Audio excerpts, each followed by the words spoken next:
psychological story of decision-making doesn't end, however, when a decision has been made. The act of making a decision can trigger a flood of other processes. According to psychologist Leon Festinger, whenever we choose to do something that conflicts with our prior beliefs, feelings, or values, a state of cognitive dissonance is created in us, a tension between what we think and what we do. When this tension makes us uncomfortable enough, we're motivated to reduce it in a number of ways. We may change the way we think about the decision, or try to change how others think about it so that they can support our decision. Or we may change some aspect of our behavior so that our decision seems more in character with us. In other words, we try to reduce the dissonance between how we think we should act and how we actually act by changing one or the other.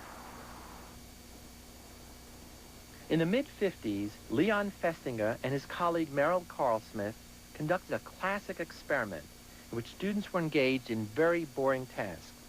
The students were then given a request by one of Festinger's staff. Okay, that's fine. Let me tell you now what we're actually studying here. It's the effect of preparatory mental set on performance.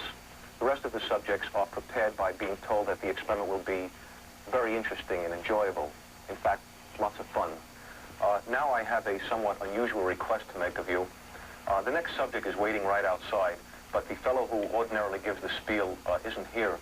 I wonder if you could possibly take his place. As a matter of fact, we figure we'll be needing someone in the future, so I'd like to offer you a $20 retainer and have you remain on call for us.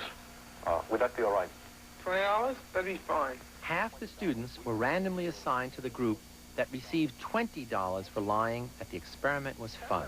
The other half were given only $1 for lying. $1 as a sort of a retainer and have you remain on call with us. Would that be all right with you? Yes, that'll be all right. The cognitive dissonance came from the knowledge that the experiment was in fact boring, and $1 was insufficient reward for lying.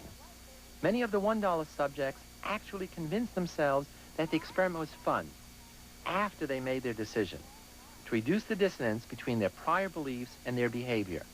They came to believe a big lie for a small incentive. To a girlfriend of mine who participated in an experiment last week, and she said it was very tedious. Oh, I don't think that was the same experiment because this one wasn't boring at all. I didn't think so. The $20 subjects, on the other hand, felt no dissonance because they felt comfortable in lying just for the money.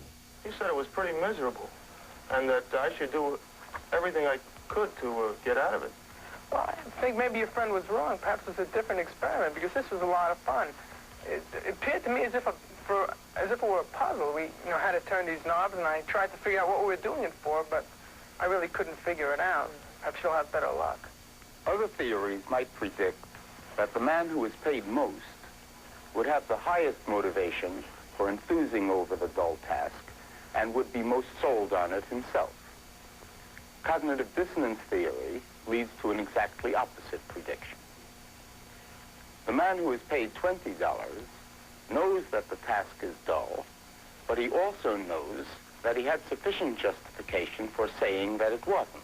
Did you enjoy working on the manual test? Well, it really wasn't too enjoyable. In fact, it was rather boring. How about the man who is paid $1? He knows the task is dull, but he has two discrepant thoughts.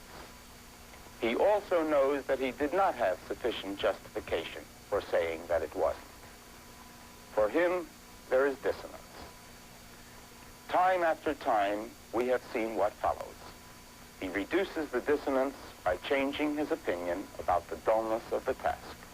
Did you enjoy working on the manual task? Yes, I enjoyed it. Would you like to participate in such an experiment again? Yes, I think I would like to. Anytime there is insufficient reward, there will be dissonance. The general principle seems to be that people come to believe in and to love the things they have to suffer for. By discovering how people actually behave and not how some theory says they ought to behave, psychology can provide guidelines to help us catch ourselves before we go astray, or redirect us once we do, if we follow them.